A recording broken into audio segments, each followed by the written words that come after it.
안녕하세요. 만나서 반갑습니다. 역사가 김영준입니다. 병법사 제69부 이순신 부산으로 출진하다 라는 주제를 가지고 오늘 여러분들과 함께 할까 합니다. 때는 1592년 8월 하순, 육지에서는 조선군과 일본군이 현재 일진일퇴를 거듭하고 있습니다. 8월 18일에는 조원과 영규가 제2차 금상 공략을 실행했다가 이곳에서 모두 이제 전몰되었죠. 21일에는 정인홍과 김면의 성주 공략이 실패로 돌아갑니다. 그리고 또 이제 8월 25일에는 예전에 한번 설명드린 건데 강원도의 핵심 도시였던 원주가 함락이 되죠. 그래서 원주의 영원산석이 무너졌던 시기가 바로 요 시기이기도 해요. 그러나 이제 일본군이라고 해서 사정이 좋았던 건 아니에요. 일본군 역시 사정이 좋지는 않았는데 일단 고바야카와 부대가 호남 공략을 사실상 포기하고 한양으로 북상을 하게 되고요. 평양의 고니시 부대는 공세 종말점에 도달해서 진격을 멈추게 되었다는 거죠.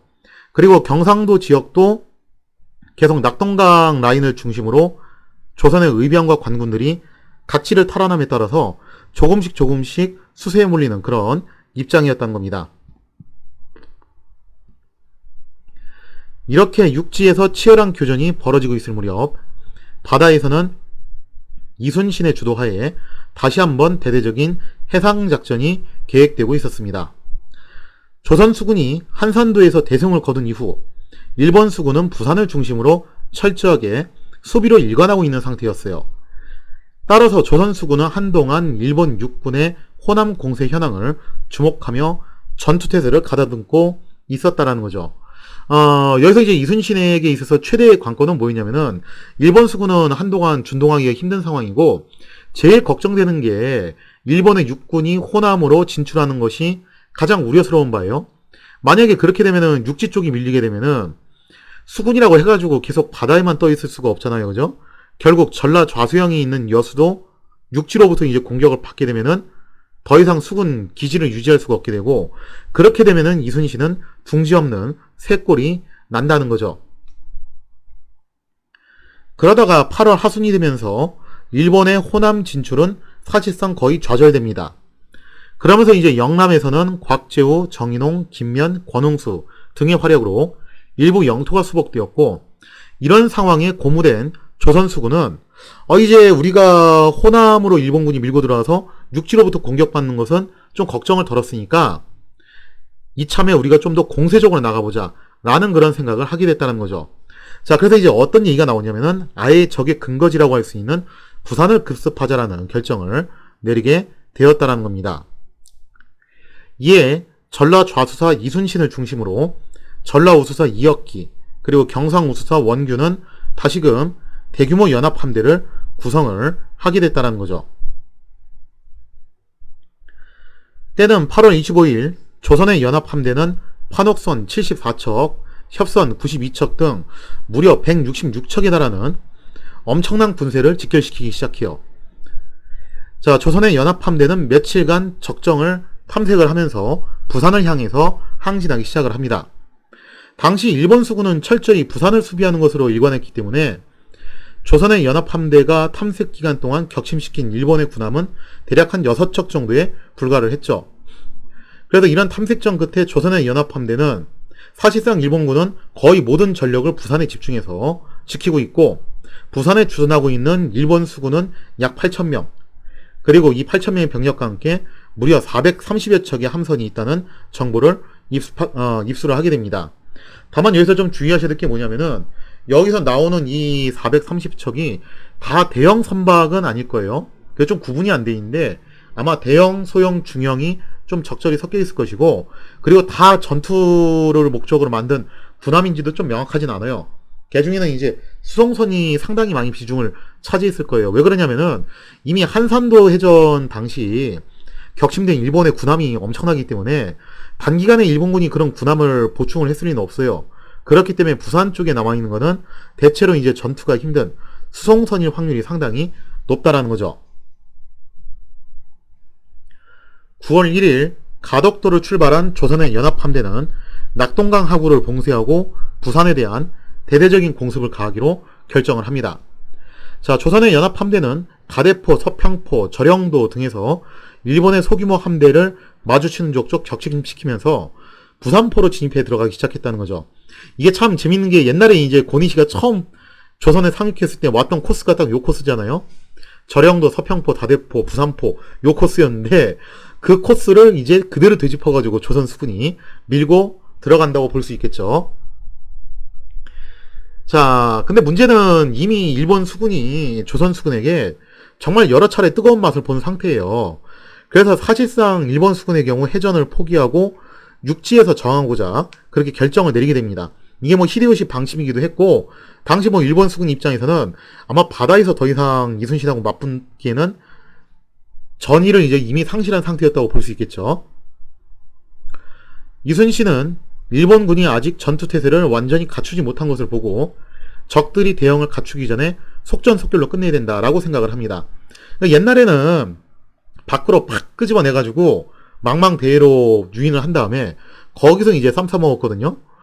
그렇게 했으면 참 좋겠는데 여기서도 그렇게 하면 참 좋을 것 같은데 이제 더 이상 안 넘어가는 거예요. 여기에 당할 만큼 당했죠. 사실 일본 측도 약발이 떨어졌어요.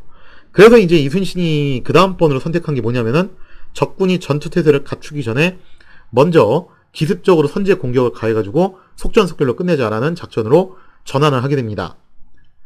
이에 이순신은 거북선을 필두로 하여 판옥선들을 부산폭으로 진입시켜서 함재 화력을 있는 대로 퍼붓기 시작했다는 거죠. 사실상 해전을 포기한 일본군 군함들을 바리케이트 삼으면서 육지로 올라와서 일본군은 조총을 쏘면서 대항을 하기 시작합니다. 그러면서 이제 수군이 거의 사실상 육군화됐다고 볼 수가 있는데, 자, 이에 조선의 연합함대는 각종 화포로 부산포에 정박해 있던 일본의 함선들을 차례차례 격파를 해나갔다는 거죠. 그러니까 조선군 전략은 그거였던 것 같아요. 부산을 직접적으로 점령한다는 게 목적이라기보다는 부산에 있는 일본의 군함들을 싸그리 다 전소시켜가지고 아예 해상활동 능력을 상실시키는 방식으로 갔다라는 거죠. 그래서 무리하게 육지로 진입하기보다는 일본군이 지금 현재 바리케이트 삼아가지고 버리고 갔던 군함들을 깨부수는 데 주력을 하게 되었다는 겁니다. 이상의 내용을 사료를 통해 살펴보면 이렇습니다. 외병이 해상의 전투에서 여러 번 패하자 부산 동래에 모여 운거하면서 전함을 벌여놓고 항구를 지켰다. 순신이 원균과 함께 수군을 총동원하여 진격하였으나 적이 군사를 거두고 전투에 응하지 않고 높은 곳에 올라가 총을 쏘므로 수군이 육지로 오르지 못하고 빈배 400여 척만 태워버리고 퇴각하였다라고 돼 있죠. 자, 그래서 사료의 내용을 통해서 알 수 있다시피 조선의 연합함대가 여기서는 이제 이순신하고 원균만 나와 있는데 사실 2억기까지 포함되어 있는 거예요. 그래서 이제 3명의 수사가 연합을 해가지고 치고 들어간 건데, 적이 아예 그냥 해전을 포기하고 육지로 올라가가지고 고지대에서 조총을 쏘면서 버티기 작전을 들어가요. 그래서 결국 이제 조선 수군이 육지에 올라가자니 이건 희생이 클 것 같으니까 그렇게 하진 않고 그냥 일본의 군함만, 그들이 버리고 왔던 군함만 싸그리 전소시키고 퇴각하는 방식을 선택을 하게 됐다는 거죠. 사실상 해전이라고 볼 수 없을 정도로 조선 수군이 일본 군함들을 일방적으로 유린하는 그런 상황이었어요. 그런데 이 해전에서 이순신에게 한 가지 불행이 찾아오게 됩니다. 얼핏 보면 지금 현재 조선군이 압도적으로 승리하고 있는 상황이잖아요. 자, 근데 여기서 이제 이순신한테 한 가지 불행이 찾아오는데 그 불행이 무엇이었냐? 육지로 올라가서 악착같이 저항하던 일본군도 나름 비장의 병기를 하나 보유하고 있었는데 그것이 무엇이었냐? 바로 대조총이라는 무기였습니다. 대조총, 이름 그대로 일반 조총보다 구경이 크고 사거리와 관통력이 월등한 무기였어요. 여기에 대한 비결은 간단하죠. 화약이 그만큼 더 많이 들어가기 때문에 사거리와 관통력이 올라갈 수밖에 없는 거예요. 그래서 아래 이제 사진을 보시면은 위에 있는 게 일반 조총이고 아래에 있는 게 대조총이에요. 그리고 대조총의 경우에는 구경이 상당히 굵죠. 그러다 보니까 여기에 장약도 더 많이 들어가게 되고 그 화약이 많이 들어가다 보니까 그 폭발력으로 관통력과 사거리가 더 비약적으로 늘어날 수가 있게 되었다는 겁니다. 그러나 그런 만큼 화약 소모량도 많았고 운용하는데 어려움도 따를 수밖에 없었습니다. 사진에서 보시는 바와 같이 대조총 같은 경우는 물론 혼자서도 쓸 수는 있어요. 혼자서 쓸 수는 있는데 이게 좀 근력이 약한 사람이 잘못 다루면은 저렇게 반동에 의해서 몸이 이제 고꾸라지는 그런 사태가 발생할 수가 있죠. 어떻게 보면 오늘날의 그 바주카포나 이런 거하고 좀 유사하다고 해야 되나요? 그래서 대조총의 경우 2인 1조로 운영을 하든지 아니면 이제 수레 같은데 거기다 이제 장착을 해가지고 거치를 시켜놓고 쓰던지 그런 식으로 운영하는 경우가 일반적이었습니다. 영화 명량에 보면은 이 대조총 쓰는 장면이 나오는데 거기서도 정말 엄청난 위력을 보여줘요. 당시 일본군은 조선군만큼 대구경 화포를 보유하지 못했기 때문에 주로 조총에 의한 집단 사격 전술에 의존을 하게 됐다는 거예요. 당시 일본군이 왜 조총 외에 대구경 화포를 거의 보유하지 못했냐? 사실 이 부분은 약간 좀 역사의 미스테리긴 해요. 여기에 대해서도 이제 일본의 학자들도 뚜렷하게 답을 내놓지 못하더라고요. 뭐 여러 가지 설이 있어요. 뭐 첫 번째로는 일본의 도로나 이런 이제 지형 지물이 그런 대구경 화포를 운영하기에 적합하지 않았다. 즉 대포를 이동시키기에 길이 굉장히 불편했다는 거. 근데 여기에 대한 반론은 또 그거예요. 조선도 똑같이 그랬었는데 길이 정말 안 좋았는데 조선은 왜 그러면은 대구경 화포가 발달을 했냐 이거죠. 그 다음에 또 뭐 이제 어떤 견해도 있냐면은 일본 같은 경우 예전에도 제가 설명드린 대로 일본의 말이 체급이 작았기 때문에 대포를 운반하는 용도로 적합하지 않아서 그랬을 것이다. 여기에 대한 반론은 역시 조선의 사례입니다. 조선의 경우에도 이제 과하마 같은 경우 체격이 작죠. 물론 조선은 일본하고 좀 차이가 나는 게 품종 개량도 했고 그 다음에 또 이제 호마라고 해가지고 중앙아시아산 말들을 좀 유입해서 쓰기도 했어요. 그래서 조선이 일본보다는 군마 사정이 좀 더 좋았을 거예요. 하지만 조선의 경우 대포를 운송하는 수단으로 소를 이용하기도 했어요. 그런 걸 놓고 보면은 조선처럼 그렇게 하면 되는 건데 일본군이 대포가 전혀 없었던 건 아니지만 일본군의 대포는 확실히 조선군에 비해서 그 운영하는 수도 적었고 뭔가 좀 이제 운영하는 방식도 좀 많이 뒤처진 모습이었다는 거죠. 철저히 이제 조총에 중심이 맞춰져 있는 그런 모습인데 제 생각이지만요. 이건 제 개인적인 사견이지만 이거는 좀 문화적인 차이 같아요. 그러니까 일본군이 옛날부터 지금까지 계속 일관되게 나오는 그 풍조가 뭐냐면은 군사 전술에 있어서 경보병 전술을 굉장히 중요시 여겨요. 그러니까 빠르고 스피드 있게 빠르게 그 다음에 또 이제 아기자기한 조직력 밀집도 이걸 상당히 중요시 여기는 게 일본군 전술이에요. 그래서 2차 세계대전 당시에도 굉장히 이제 기동력이 좋은 제로센 전투기 같은 것들을 선호했잖아요. 그에 비해서 이제 한국군 같은 경우는 포방부라는 별명이 있다시피 막강한 화력으로 적군을 녹여버리는 그런 화력전을 상당히 선호하는 모습을 보여준다는 거죠. 아마 그래서 그런 게 아닌가라는 생각도 좀 듭니다. 이 부분은 뭐 뚜렷하게 답은 없는데 개인적인 사견이에요. 아래 이제 사진에서 보시다시피 이렇게 조총 부대를 갖다가 여러 열로 배치를 시켜가지고 밀집 사격을 통해서 적군에게 타격을 주는 그런 전술을 일본군이 굉장히 잘 구사를 했다고 볼 수 있겠죠. 사실 좀 일본에 대해서 좀 부러운 게 뭐냐면은 이런 거 재현을 정말 잘하더라고요. 한번 유튜브에 좀 검색을 해보세요. 이런 거 재현하는 거 굉장히 많거든요. 그래서 이제 대조총 쏘는 모습이라든가 또 이제 조총도 진짜 방진 구성해가지고 집단 사격한다든가 이런 것도 잘 구현을 해놨으니까요. 한번 궁금하신 분들은 확인을 해보시면 좋겠습니다. 자, 어쨌거나 이제 일본군이 대포를 그렇게까지 많이 운영을 안 했다 치더라도 공성전이나 특히 해전에서는 대구경 화포의 위력이 절실할 수밖에 없었죠. 그렇기 때문에 급한 대로 대조총을 사용하게 되었다라고 볼 수 있겠습니다. 대조총은 이제 좀 전에도 말씀드린 대로 혼자서 운영하려면 할 수도 있었겠지만 그건 애지간히 힘이 좋은 사람이 아니고서는 힘들었기 때문에 보통은 2인 1조로 운영을 한다든지 거치대라든가 아니면 이렇게 수레에 장착해가지고 사용하는 방식을 쓰게 됩니다. 그래서 지금 사진에서 보시는 바와 같이 저렇게 마치 대포처럼 운영하는 경우도 종종 있었다는 거죠. 그래서 에도마쿠 시대로 가면은 대조총이 어느 정도 이제 대포의 역할을 겸하게 되는데 조선의 경우에도 이제 이 대조총을 보고서 신기하게 생각을 해가지고 모방을 해서 제작을 해요. 하지만 그 수량이 많지는 않았습니다. 왜냐면 대조총이라는 게 굉장히 애매하거든요. 조총보다 센 건 맞아요. 근데 조선이 보유하고 있던 총통들보다는 화력이 약하다는 거죠. 그래서 좀 뭔가 좀 애매한 구석이 있기 때문에 조선 입장에서는 그렇게까지 많이 운영하지는 않았다고 볼 수 있어요. 아무튼 이날의 전투에서 조선의 연합함대는 쉴 새 없이 일본의 군함들을 격침시키면서 포구 안으로 진입해 들어갔고, 특히 이순신 휘하의 용장이었던 녹도만호 정훈이 가장 선두에 서서 지휘를 하고 있었습니다. 이 정훈의 경우에는 정말 용맹무쌍할 뿐만 아니라 이순신의 신임을 톡톡히 받고 있는 장군이었죠.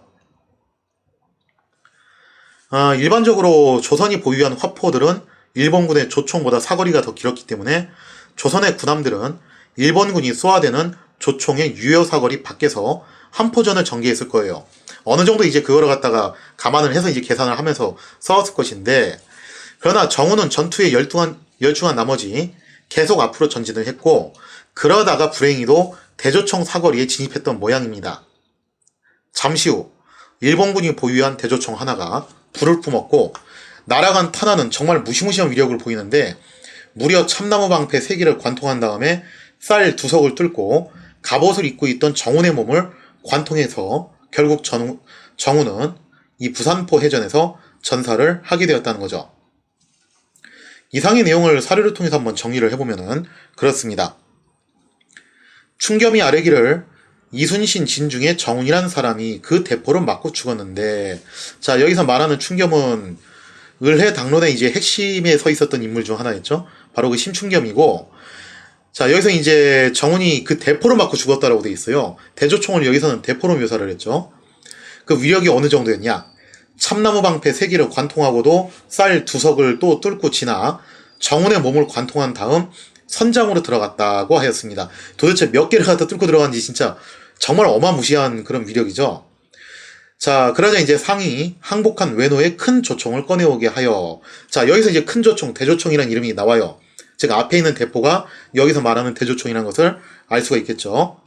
제자들에게 보이며 이르기를, 이 구멍 속에 철 한 20개와 작은 돌 4개를 넣을 수 있는데, 그러니까 커다란 탄환을 쓸 수도 있지만 일종의 산탄처럼 그렇게 쓸 수 있는 형태도 된다는 거예요. 이것을 육전에서 수레에다 싣고 쏘아댄다면 당할 수가 없을 것이다 하였다. 좀 전에 제가 보여드린 사진 있죠, 그죠? 그런 방식으로 운영을 하면은 상당히 위협적인 무기가 될 것이다 라는 그런 이야기죠. 자, 이렇게 해서 이제 대조총의 사정거리 안에 들었던 정훈이 불행히도 대조총의 피격이 돼서 전사를 하게 되었다. 자, 아무튼 이날 벌어진 전투에서 조선의 연합함대는 일방적으로 일본 군함들을 유린을 했고, 무려 400여 척에 달하는 일본군 군함들을 전소시키는 대전과를 세우게 됩니다. 이게 다 포격으로 격침시킨 건 아니고 중간에 이제 화공을 가해가지고 싹 다 불질러버리면서 400여 척을 전소시킨 데 성공을 했다는 거죠. 하지만 전투가 끝난 후에 이순신은 선봉에 서서 지휘했던 정훈이 전사했다는 비보를 접하게 됩니다. 언제나 전투에 앞장서가지고 병사들을 독려하던 가장 믿음직스러운 부하를 잃은 것이었다는 거죠. 아마 모르긴 해도 이순신으로서는 충격이 적지 않았을 것으로 추정이 되죠. 자, 이렇게 정훈의 죽음으로 부산포 해전은 조선의 연합함대의 승리로 끝나긴 했지만 뭔가 좀 이제 빛바랜 승리로 이렇게 끝나게 됐죠. 유능한 장수를 한 명 잃어버렸으니까요. 자, 부산포 해전 이후에 이순신은 고민에 잠기기 시작합니다. 이순신이 그간 유인작전을 통해서 일본 수군을 대해로 끌어내가지고 포위 섬멸하는 작전을 여러 번 구사했다는 거죠. 이걸로 재미를 정말 톡톡히 받고 한산도 해전이 이걸로 인해서 대승을 거둔 전투였잖아요. 그러나 지난번 한산도 해전 이후에 더 이상 이런 유인작전은 통하지 않게 됐어요. 즉 일본군 사이에서 이미 소문이 퍼질 대로 퍼졌다는 거죠. 이에 부산 해전에서는 이순신이 적의 전열이 갖춰지기 전에 일시에 돌입하는 방법을 사용하게 된 건데, 하지만 이 방법의 문제점은 뭐냐면은 적의 군함을 어느 정도 타격을 줄 수는 있겠지만 육지로 상륙해서 저항하는 적의 병력까지 완전히 섬멸하기는 어려웠다는 거죠. 즉 적의 해상활동을 봉쇄한 것까지는 할 수 있지만 영토 탈환으로 이어지기는 힘들다는 거예요. 실제로 부산 해전에서 일본 수군이 육지로 올라가 저항을 하자 조선군도 선봉에 섰던 정훈이 전사하는 뼈아픈 타격을 입게 됐다는 겁니다. 이는 계속해서 적이 해전을 회피하고 연안의 성을 쌓고 버티기 작전에 들어간다면은 조선 수군으로서는 더 이상 손쓸 방법이 없다는 뜻이기도 해요. 따라서 육군이 어떻게 해서든지 간에 적들을 바다로 몰아주지 않으면은 제 아무리 날고 긴다 하는 이순신이라 한들 딱히 방법이 없게 된다라는 거죠. 여기에 대한 이제 근본적인 원인은 조선 수군이 철저하게 이제 해전에만 특화돼 있지 상륙을 해서 영토를 수복하는 작전까지 하기에는 좀 아직 무리가 있었다는 점도 한몫하는 거죠. 이후 일본군은 부산에서부터 시작해가지고 남해 연안을 따라서 보루를 쌓고 요새화시키는데 주력을 하게 됩니다. 그래서 예전에 한번 그런 질문을 주신 적이 있어요. 이순신이 이때 부산을 한번 친 것까지는 알고 있는데 그 이후로는 왜 안 갔냐? 아예 부산으로 계속 밀고 들어가가지고 일본에서 부산으로 오는 보급로를 완벽하게 차단했으면은 전쟁이 더 빨리 끝나는 거 아니냐? 라고 이제 그렇게 질문을 주신 분이 계셨어요. 근데 이게 왜 안 되냐면은 그때 당시 군함들은 동력원이 바람과 인간의 근력으로 움직이는 노였어요. 당연하게도 노를 젓는 격군들의 체력이 무한대가 아니에요. 중간에 휴식을 취할 장소가 필요했다는 거죠. 그리고 또 이때 당시 판옥선 같은 경우는 그 안에 이제 탑재할 수 있는 보급품의 양이 굉장히 적었기 때문에 오랫동안 그렇게 항해를 할 수가 없습니다. 그래서 일단 식수 구해야 되고 그 다음에 취사도 해야 되고 그러기 위해서는 중간중간에 기항지가 필요를 했다는 거죠. 이게 목선 시대는 좀 어쩔 수 없는 부분이기도 해요. 자, 그래서 이제 거제도부터 부산 사이에 기항지가 사실은 몇 군데 필요해요. 한 번에 쉬지 않고 부산까지 노를 저어서 간다. 뭐 가려면 가기야 가겠죠. 근데 문제가 뭐냐면 가서 그러면 전투가 안 돼요. 돌아올 땐 또 어떻게 돌아올 거냐 이거죠. 그래서 기항지가 필요했는데 문제는 일본군이 거제에서 부산 사이에 그 기항지 역할을 할 만한 지점을 전부 골라가지고 요새화시키는 작업에 돌입을 했다는 겁니다. 이렇게 되면은 이순신이 아무리 날고긴다 하더라도 부산까지 가기가 상당히 어렵다라는 거예요. 어떻게 간다 하더라도 거기서 전투는 또 어떻게 치를 거며 돌아올 길은 또 어떻게 마련할 거냐 이거죠. 더군다나 이제 이때 점령했던 거점들을 이순신이 그러면은 상륙을 해서 상륙전을 벌여가지고 공격을 해서 탈환하면 되지 않겠냐. 근데 당시 조선수군이 상륙을 해서 공성전을 해서 도시를 탈환할 능력까지는 또 없었어요. 거기에 맞춰가지고 훈련은 또 안 했기 때문에. 그럼 이것을 갖다가 수륙 양육으로 그렇게 합동작전을 펼쳐야 되는데 문제는 육군이 바닷가까지 또 밀고 내려오지를 못했다는 거죠. 내륙지역에서 지금 계속 싸우고 있는 거잖아요.